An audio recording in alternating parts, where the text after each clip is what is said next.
Hello everybody, you have tuned in to Eric Jose on Making a Murderer on YouTube. I cover virtually any aspect of making a murderer. I go over the evidence, the documents, the photos. So if you like, stay tuned, and in the future I'll have many more videos besides the one you're about to see. So, interesting developments. Yes, do you want to take the lead on this one? Sure, why not? Yeah. So we can start out talking about, well, we'll just start out with Brendan. Obviously, his petition for a writ of certiorari has been docketed by the Supreme Court. That doesn't mean that he's been granted anything, just to be clear. Doesn't mean he's been granted his appeal with the Supreme Court yet at all. All it means is that they've docketed his petition to be heard. So, just to be clear, for some people who may have possibly misinterpreted, what the docketing means. So it just means that it's now there to be considered, to be taken up by the Supreme Court. So, but anyways, interesting. I thought when I looked at that paperwork, it looks as though the Supreme Court will need to decide promptly, because it says there that a writ for certiorari was filed on the 20th of February, but then right after all that it says response expected by March 26th. So that's, it's basically like a month and 3 or 4 days, or whatever, basically. So, and that's interesting. That's kind of a prompt. It sounds like we'll know within the month or around a month, what the decision is. So I'm not sure, but I may be misinterpreting what that date means. We should probably should have went and asked one of our legal friends, but anyway, I saw that date there and I thought, okay, well, maybe they decide quickly on these things. I don't know. So I thought that was interesting, but is that a response from SCOTUS itself or from that was like how courts all have even Manitowoc now is switching over to the electronic filing. That's kind of what that is. It's a screenshot from somebody's computer who logged into the SCOTUS website or went to the SCOTUS website and found that piece of information that it had been docketed, or whatever. So that's what that was. It was just somebody's screenshot who was able to go to the website and see it, and they screenshotted it. So it's basically like their electronic filing of what's going on with that particular case. Sure.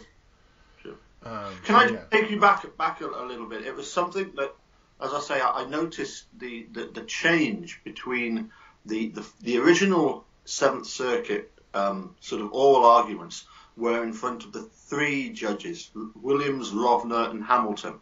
Right. And that seemed quite amicable. And yet when it went to the full en banc, it was like there was a real sense of animosity, wasn't there? Did you get that impression? Certain judges, yeah. They're like Sykes and the other one, the old fogey one who I think is going senile. I forget now. I'm forgetting what his name is. Yeah. Anyway, the other one there that kept barking at Laura, a repeated question, interrupting her, and it was really strange. It was just either the guy just has really terribly bad manners, or he's going senile or something. Anyway. So there definitely was an air of that, but then again, if you look at it the other way, Luke Berg was getting some heat from Rovner and Chief Judge Wood, so he was getting some heat too. It wasn't quite as barky as that one judge, that old guy. I forget his name right now. Can't believe I'm forgetting his name, but that one judge who kept doing that. Yeah, They were a lot. I feel like at least Wood and Rovner were a bit more respectful in their criticisms of Luke Berg, whereas that Judge Can was being more really kind of derisive to Laura Nyrider when he was asking, when he was interrupting her and asking the same question over and over again, Like one of the questions he kept saying was, why did the police do this? Why did the police want to frame him or coerce him? What are they going to get or whatever, kind of thing. Like, and she kept explaining that it doesn't matter what they expected to get. The fact of the matter is that for whatever reasons, whatever motivations they had, their words fell on Brendan Dassey this way. So she kept trying to explain the fact that I'm not concerned with what the cops intended to gain or whether they planned to gain from it, whatever. That's basically, she's like, that's not for me to argue. Basically, I'm just here to say that what they did had this effect. And you know what I mean? And he was just either having supreme difficulty getting his head around that, or he knew and he was just being obstinate and just being and like trying to be derisive. I don't know. It's weird. That guy, I didn't care much for his tone, the way he just seemed awfully disrespectful. And even Sykes, although to a lesser degree, she seemed quite angry when she would speak. That's the thing that struck me as odd about it, is where you never really seem to detect any note of like anger from Rovner or Wood. No. But it's like you kind of were sensing an underlying anger when you were listening to Judge Sykes or Judge Can, I thought. Anyway, so yes. So yeah, I totally agree. I do agree basically that there was an air of, kind of, I don't know, unpleasantness, certainly. Yeah, it was much more adversarial. Yeah, certainly, and so. Also, sorry, can I take you back? Go ahead. The Seventh Circuit panel, the full en banc panel, should have been 12 judges, is that right? But one seat was vacant. Ideally, it's 12. They kept dropping down like flies, didn't they? Yeah, I think it's 11 or 12. But anyway, it's ideally that. But right now, well, they actually had, and that's what something Stephen Drizzen said recently. If you guys, anybody who's watching this, you can go on my channel. Recently, Steve Drizzen did an interview. Did an interview with the dean of Concord College. I think it's Concord. Anyway, law school, the law college there. Anyway, did the interview, and he talks about the fact that there was actually 8 judges at the time they were filing, but basically, like, somehow before the case got taken on and as an en banc case or whatever, one of the judges retired suddenly. And Stephen Drizzen says, and that's odd to us because we feel we had a pretty good chance of convincing Judge Posner because that's the judge that stepped down. So that's an interesting thing as well. But yes, there was only 7. Ideally, there's supposed to be 11 or 12. But it's been a little difficult recently for presidents to get judges approved because it's either with and not getting political at all, but with Obama, it was a primarily Republican Senate who were basically shooting down all of his nominees essentially, and that sort of thing. And then, actually right now we finally a Supreme Court justice got approved because we now have Donald Trump there, and the Senate approved Neil Gorsuch for the Supreme Court. So we did finally get that recently, and Donald Trump is trying to fill in as many of the empty judge spots as he can right now while he's there, and he has a Congress that's willing to back him and approve his nominees. So what it comes down to is that until recently it's been difficult for presidents to get a judge approved, and so they're kind of, when you look especially at the 7th Circuit there's a lot of vacancies open. So those eventually will hopefully get filled in, but the contentious nature of things, even in the Senate. So. Yeah. and one other question, you made reference to it, I think, in your sort of video, which I will entitle "Writ of Reconsideration," because I certainly can't pronounce whatever that criterio or whatever it is. That's been having me puzzled for ages because it's like I hear it, and most people, they put the I in the wrong place. They put it before the A, E-R-E, and it's I've written it down. That's where it's supposed to be. Certiorari, yeah. Certiorari. But it should be certiorari, shouldn't it? Because it's your little YouTube video is like a shout. Yeah. Your little YouTube video says we should be saying it like an Italian or in its original Latin, I think. But yeah, I don't know if everybody here would understand that, and even the judges here in the United States say certiorari. It seems like to me when I've heard them say it, in all this stuff that we've been listening to since Brendan and Stephen and all that. So yeah. So actually, what I was going to take you back to was something that I think you referred to it as the line of being paper thin, was the fact that Brendan was denied his release on bond by Seventh Circuit, and the reason was it was not given at all, wasn't it? It was just a paper thin. It just so happened that literally in the 11th hour, the board of judges that decides on bond, because they have like little special groupings of the judges that do certain little things, like some of them take care of the bond, some of them take care of this other aspect of law or whatever. So they kind of have these little broken up things. So it happens that the one that denied Brendan bond was Judge Can, Judge Hamilton, and the one Judge Easterbrook, the one that didn't talk. So those are the three judges that are on the board, the panel that decides whether or not Brendan gets to get released on bond. You now understand exactly why Brendan didn't get released on bond, because all three of those judges basically feel that he's guilty because he said something, even though there's no actual physical evidence to back up that he did it, that he was even there, and there's no actual physical evidence to back up a lot of the stuff that he said.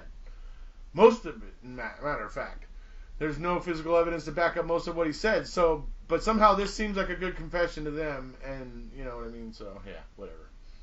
I mean, hell. Yeah, I mean, they even put the control question in their decision, saying that it was proof that Brendan was resisting officers, when it is exactly the opposite of that. Anyways, moving on. I knew you'd be happy about that. I was looking forward to that bit coming up. But yeah, I mean, I was really, really angry at the time because I just viewed the fact that it was simply denied with no excuse was sheer effing cowardice. Absolute cowardice. Not even to give a reason for it, And people can say, oh, well, they don't have to give a reason, but come on. You have, those three dudes are.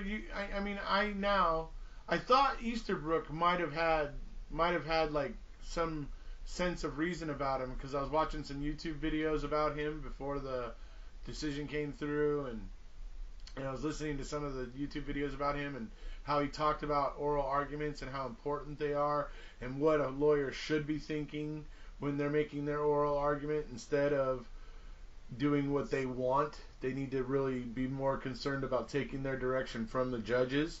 And he said that's where a lot of lawyers make mistakes. Anyway, I watched some videos about him, and I thought, he seems level-headed and, at least possibly fair-minded. But turns out, I think he just sat there silently the whole time just to throw everybody off, just so nobody would know where he stood. And it would, I have no doubt, because he was one of the ones that originally denied Brendan bond, and basically standing right there with Can and Hamilton on that, it seems to me that he already decided, that it was no good, and it was, all that. Anyway, so yeah. Question. Another quick question. Go ahead. And then it'll be your turn. I promise you. First of all, obviously we need SCOTUS to take on the sort of reconsideration. You need 4 judges, and there's how many are there in the Supreme Court? Let's see, how many are there right now? I know there's supposed to be 11. I think there's 9. I'd have to check. So we need no, there was four only of one them open seat and it's been filled. So I believe there's 11 justices. Right. Yeah. So. And we need 4 of them to take it on, and it's been quoted that it's something like 1%. But then, not every case surely that comes before SCOTUS has had such a impact, a sort of narrow margin each time. Well, that's true too. I mean, you got to look at it as 8 federal judges have weighed in, have reviewed and weighed in on this case, and they are split. Yeah, they are split 4-4 because Judge Duffin wasn't over at the 7th Circuit, but he is a federal judge who originally overturned Brendan Dassey's confession, and so you can add him to Campbell. I'm sorry, not Campbell. Anyway, the 3 dissenting judges in there, so you can put Duffin with them. That's 4. So you got 4 against 4 essentially when it comes to federal judges. I gotta imagine that's gonna, catch their attention, along with other things. Like, I gotta imagine that the Supreme Court justices will look at that control question and what they're claiming it is and think the same thing that I thought. I truly do. I think that's going to be a huge red flag that's going to stick out in my mind. But so actually, sorry, my question was going to be this though: that the question that Steve, Laura, and the new guy have asked the SCOTUS to reconsider. The question being, was Brendan's vulnerability ever taken into account? Now, in what, and I've heard you mention that that you feel this is good that they focused on that. But my question would be, in what way then have they changed tack slightly from what was presented to the 7th Circuit on both oral arguments? In what way has... What it seems to me is that Laura was, I think maybe trying to argue, a wider kind of argument. Like, she was trying to keep it open to arguing about Kaczynski and that sort of stuff, and then also to the fact that Brendan's vulnerability made him susceptible, and whether or not all that stuff that goes. So it was like she was trying 2 different. It was like she was dribbling down the court with 2 balls, and she was, that's kind of what it was like. And it looks like what Seth Waxman, who is the name that escaped you, it looks like what he's done is he's just streamlining it. He's just going, you know what, this is the argument that's going to do it. We're going to streamline it. This is what we're talking about. We don't want to get them too confused or get them. We want them to be able to read it and understand it quickly. If we want them to, he's the guy that knows what's going on. Obviously, he's going to be the guy that he's going to know what they respond to. He spent time as Solicitor General under Bill Clinton, so that means he was arguing in the Supreme Court. Yeah. For the whatever, probably maybe not every day, but often. As the Solicitor General for however long he was Solicitor General under Bill Clinton. I think it was 2 years. So, I mean, that would be 2 years that he spent arguing in front of SCOTUS. So, I mean, you got to imagine he knows what he's doing. And he's been back since. He's been back since not being the Solicitor General, and I believe. And, yeah, so he's really a big gun when it comes to Supreme Court, proceedings and what works and what doesn't. So good. So then, sorry, one part C. Does that mean then that because it's this Waxman that's in effect the sort of lead arguer, that Steve Drizin is now almost like an expert on the case because he's the founder of the Centre for Wrongful Conviction? So Steve Drizin himself can come forward as an expert rather than as somebody that's sort of presenting the case.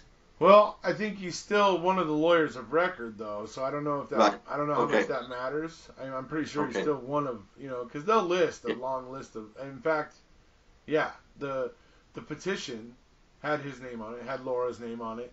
Right. And it had, I believe, even Robert Dvorak's name on it. So yes, if their name's on it, then then that shows them as lawyers of record. The thing that was interesting about, and I understand what you're saying, the thing that was interesting about the screenshot in the video I shared yesterday is that when it said the lawyer of record or whatever down there, it showed that it was Seth Waxman first. It didn't list Drizzen first and then Knight Rider and then Waxman. It listed Waxman first.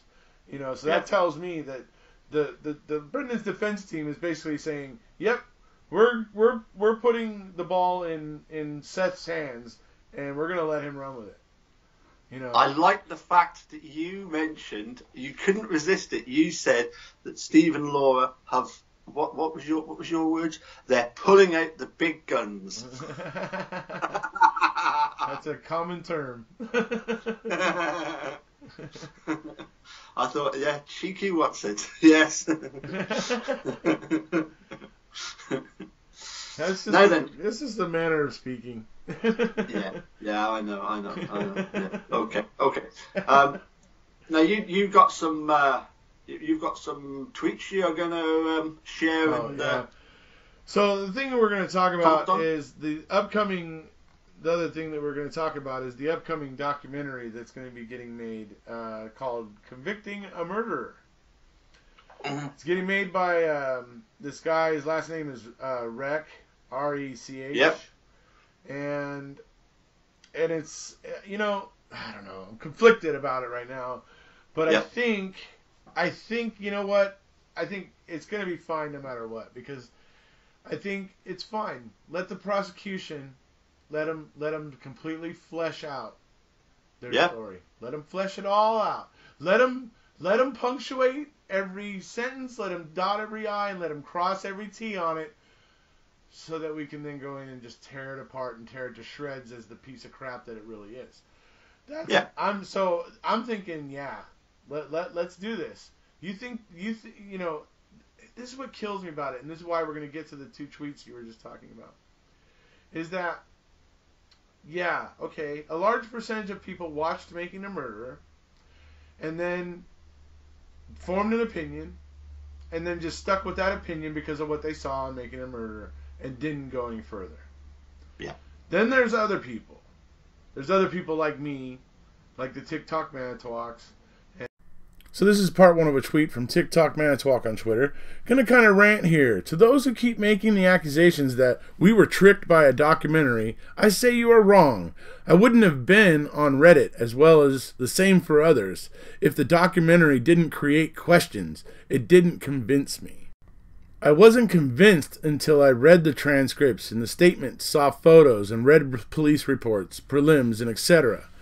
It's not even to say I'm completely convinced Avery didn't do it. Like Buting said, only Stephen knows that 100% factually for sure. I can speculate, but I use logic. Well said. Very well said. I spent my first 8 months on the fence about Stephen. And many other people that were not convinced after watching MAM. I was not convinced that Stephen was innocent after watching Making a Murderer. I wasn't. For a good 6 to 8 months, I was very much on the fence about Stephen. But I was there because I was 100% certain that Brendan was innocent. I was absolutely, unequivocally certain of that fact. So because of that, I was digging into the documents. And through digging into the documents and going through everything and finding more and more crap every time you dig into the documents, you would find another thing that would make you go, what the is going on right here?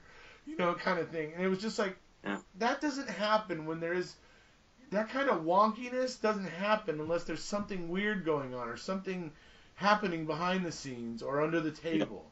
Type of thing. That's just the way I feel about it. And the fact of the matter is, I have no crime scene. It's hard for me to convict anybody when I don't have a crime scene. I don't have a freaking crime scene here. There is no crime scene. Then you have, the key. The freaking hokey pokey with the cabinet. Freaking, and, that crap. And then the bullet. Laying on top of the concrete dust, but no dust on it. proving that it was not there when the garage floor got jackhammered. I mean, this is just elementary logic. And this guy, this documentary maker, I hope that, maybe he just hasn't researched the case enough yet. And as he's doing this documentary, he's going to start to realize a few things. Because, honestly, if he tries to misrepresent things, or if he throws out things in this documentary that aren't true or have been disproven, everybody's going to jump on it. There's going to be many, many people jumping on it. And I mean, it's just, and correcting him. And correcting and then they're going to go through it with a fine-tooth comb. And I mean, I can imagine TikTok Manitowoc on Twitter will have like a thing where it's like 1/100, and he'll be going through his 100 points of everything that this guy did wrong.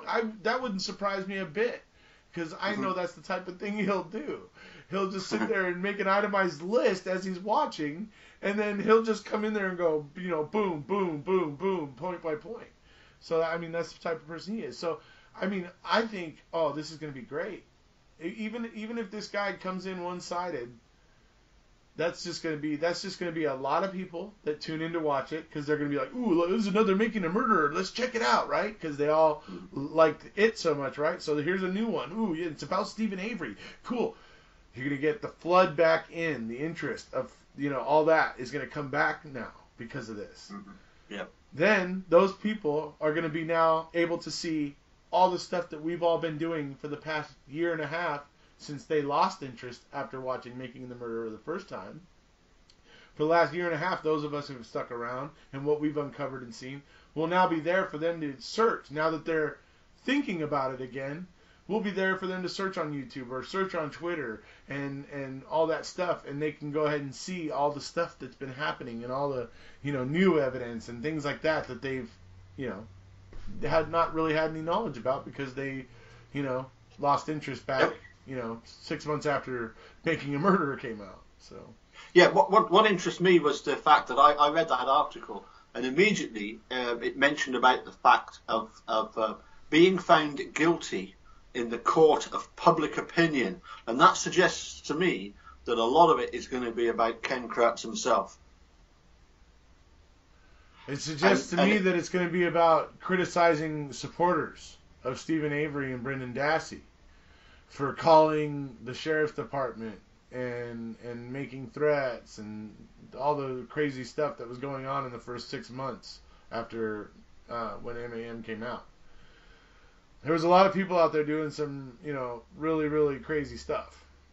So that I imagine that's probably what that's going to be about. As far as the guilt, obviously Kratz, he's the one that everybody thinks is guilty. He's the one that nobody likes. He's the one that almost everybody has an issue with. But then there's Tom Fassbender too, because he's been getting out there lately, and he's been trying to talk about the case, and he's been lying.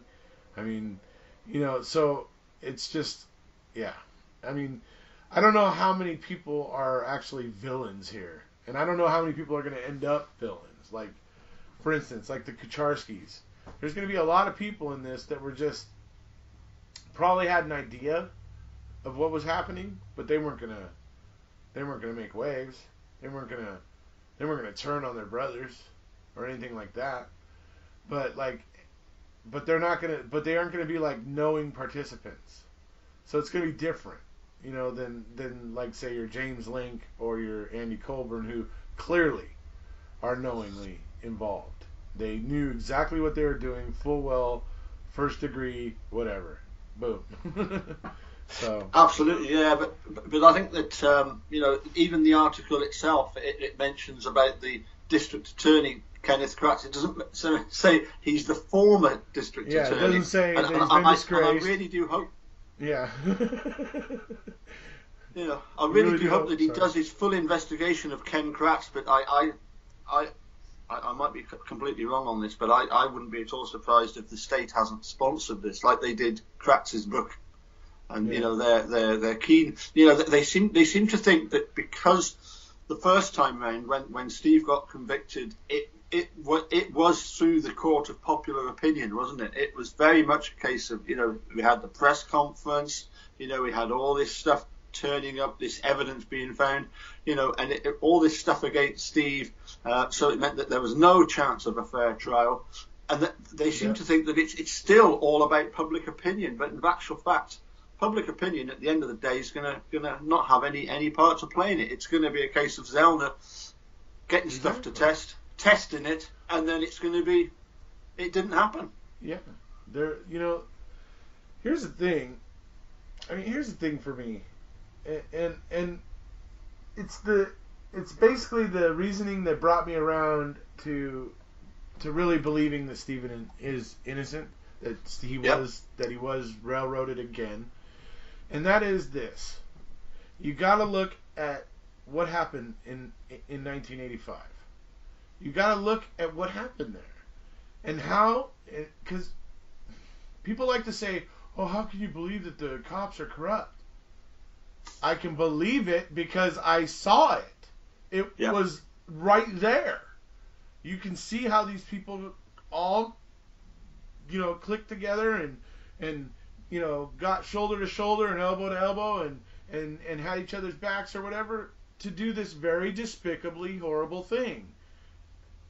Convict an innocent man while letting a monster run free to victimize others.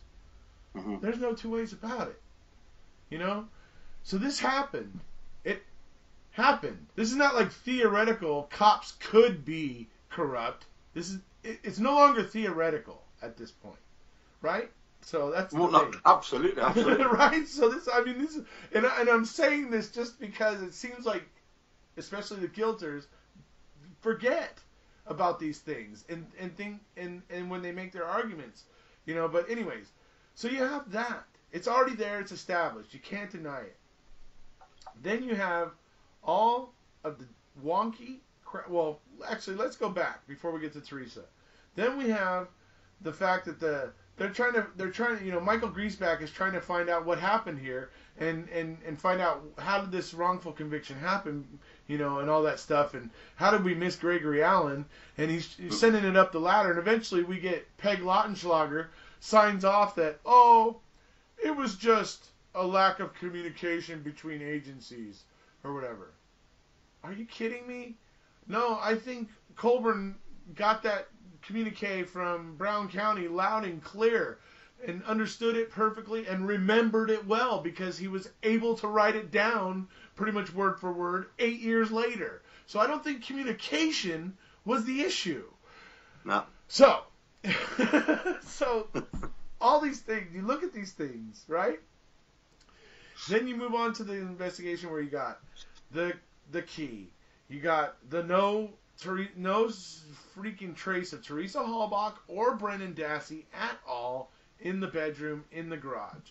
You got no trace of Teresa on any of the so-called shackles that they had her chained to the bed with. You've got no scratches or anything on the bedpost that she was supposedly chained to. You've got no evidence that anything happened. There's literally no evidence that anything happened there. There is evidence that something happened at the back of the RAV4. There's evidence that something happened at the tailgate of the RAV4. There is evidence of that. See, and the prosecution knew this too. They had their blood spatter expert. Well, I don't know exactly why their blood spatter expert said what he said, but he tried to say that the blood drops on the interior of the RAV4 tailgate were contact stains from Teresa's hair when they were loading her into the back of the RAV4. Because her hair was all bloody, blah, blah, blah, right?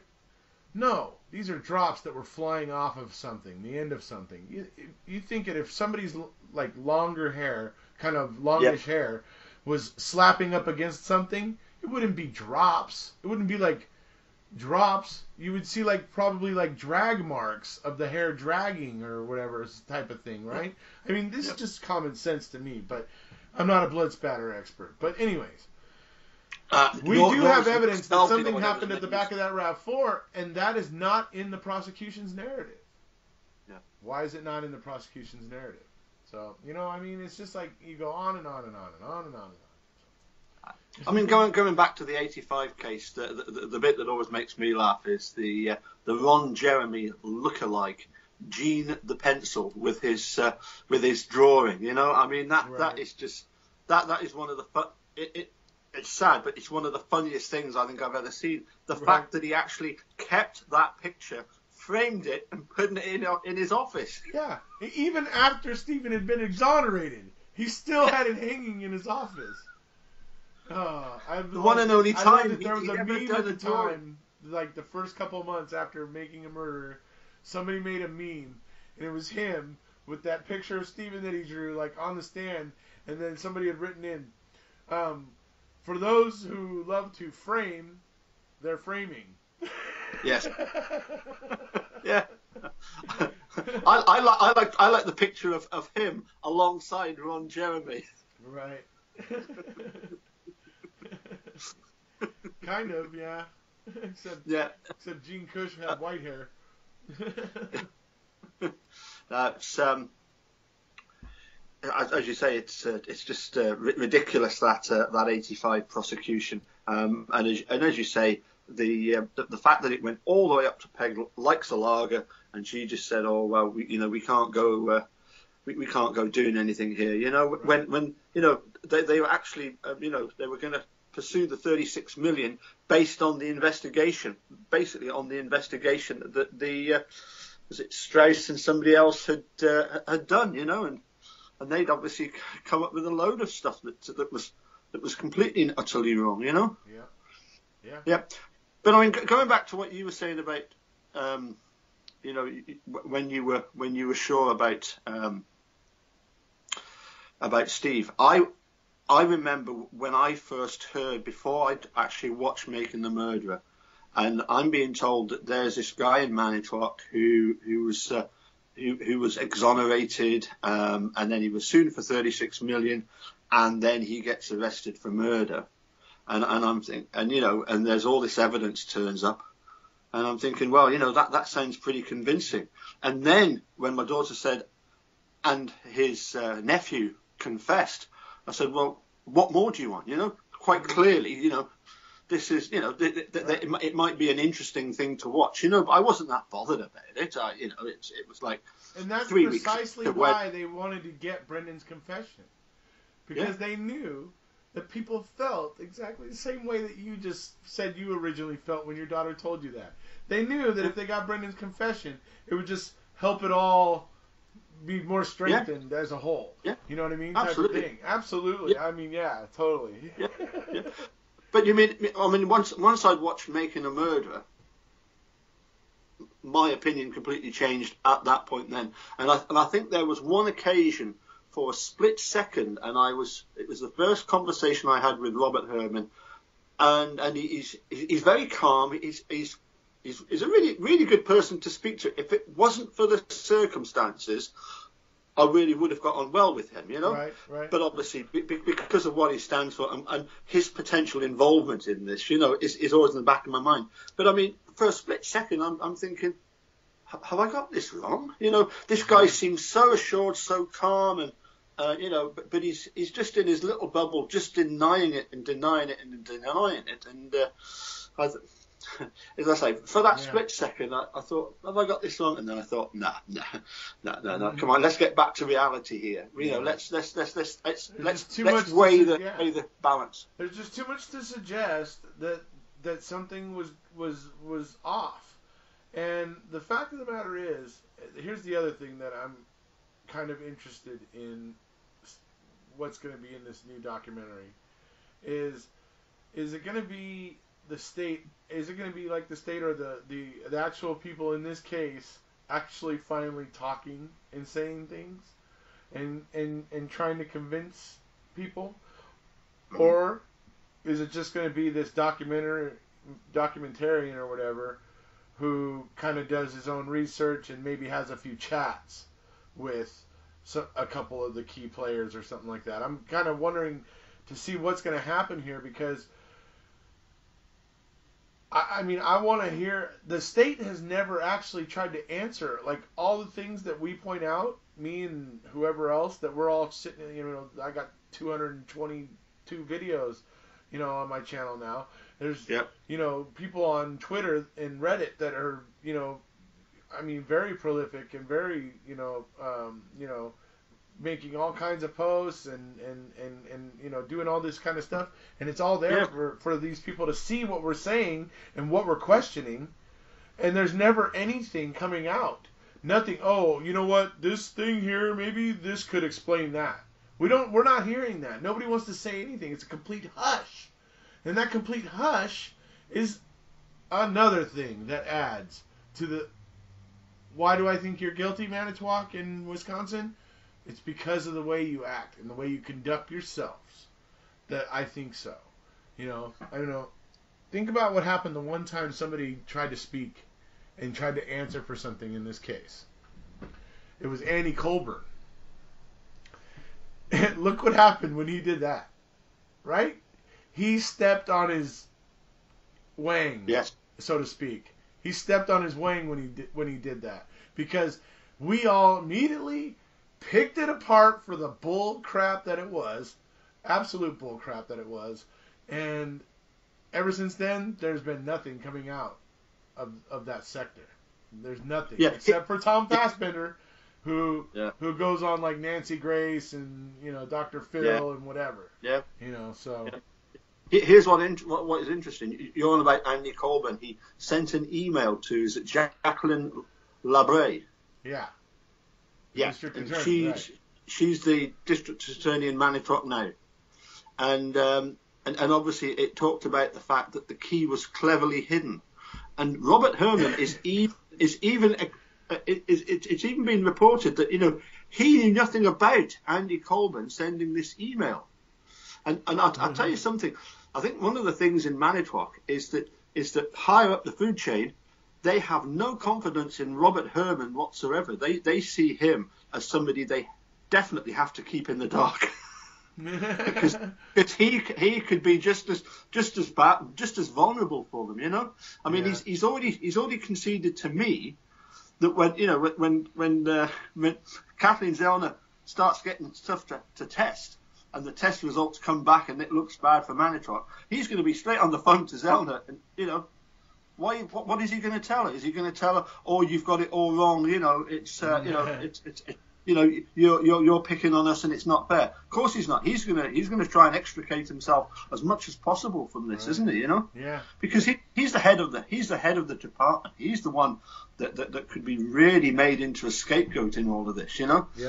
And the accusations, the insinuations that because he's got his own haulage, car wrecking firm, he's got his own smelter.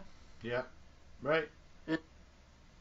And those bones couldn't be burned to that degree. Yeah, you just bring up another point. The bones could not have been burned to that degree in an open fire pit.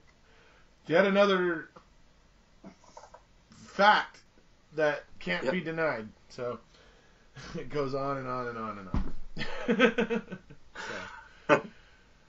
So I think we've covered all of our subjects. Any other burning questions? Well, no, there was a 2 tweets you on about, wasn't there?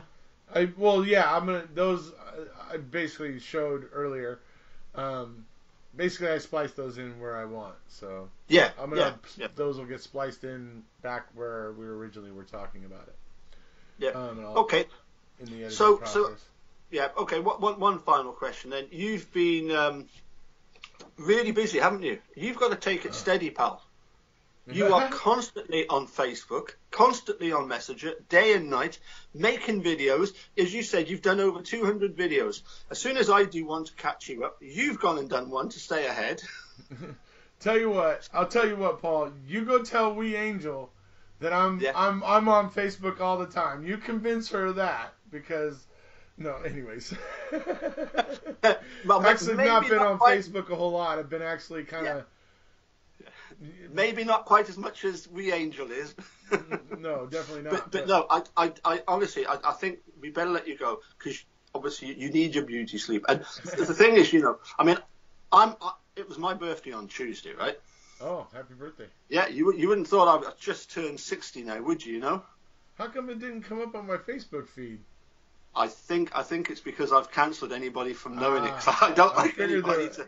You're like a friend of mine, Miss Box. Yeah. yeah. But I think the reason why I look so youthful is because being in Scotland, we've got Iron Brew. You've not got Iron Brew over there, you know. Iron what? Iron Brew. Iron Brew. the drink, the Scottish drink. Oh, okay. Yeah, remember R2D2? He's Scottish. Now I dare you to show that picture. It could be. He does look like a big. Anyway.